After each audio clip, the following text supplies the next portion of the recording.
Hey, what's going on, guys? Avenger Vast here, doing another Marvel Legends tour review of the Marvel Legends Infinite Series Spider-Man Waves Spider-Girl.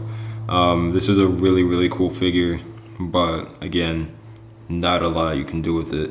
I appreciate that Hasbro's making a bunch of figures that we've never got in 6-inch form or any form actually, but again, nothing you can do with this figure. But she is a friend of the Ultimate Spider-Man and the current Ultimate Spider-Man, but other than that, there's not a lot you can do with her. She's one of those figures that either goes on your shelf, or if you have an Ultimate Spider-Man display, and if you don't, she's pretty much useless, but still a cool figure. So let's get to the details.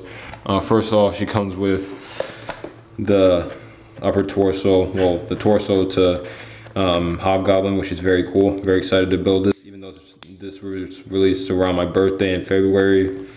I still haven't built it because a lot of the figures in the wave were least to be desired, like this one. So to get to the figure, I really like this figure. I like how you can see part of her mask, her mouth and her nose through the mask. It's very cool. The mask and the eyes are sculpted with a nice pearlescent white. Very cool. Like that a lot. And the hair is very nice, man. I love it. Like it's flowing. Like if they had this design in like Ms. Marvel or like any figure that flies, that would be very cool, because this makes a lot of sense.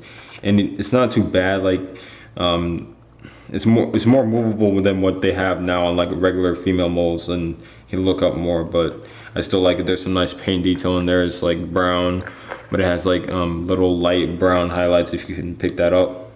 My hand's black, so you can't really see.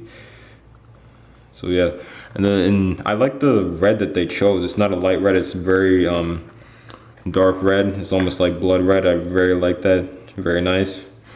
Muscles are pretty cool. Very nice butt. You know, average teenage mold.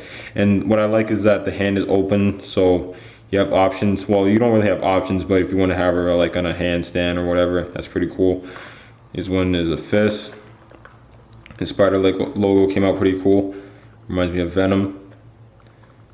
So I'm not very familiar with the costume design of the character. I know that she's a clone of Peter Parker from the Ultimate Universe, but other than that, and that she works with Spider-Man sometimes, but other than that, I don't know a lot about the character. But still a pretty cool figure. Head does not look up because of the hair, but if you wanted to remove the head and then move it up, you could, or whatever. It can move up like that if you wanted to, but it moves down, side to side, and tilts. Arm moves back and forth, up and down. Swivel at her lower arm. Single jointed elbow. Wrist moves side to side, up and down. Weak diaphragm joint. Barely moves back, barely moves forward. No waist swivel, leg goes forward, back. Moves out a decent amount. That's actually pretty good. Moves out a lot.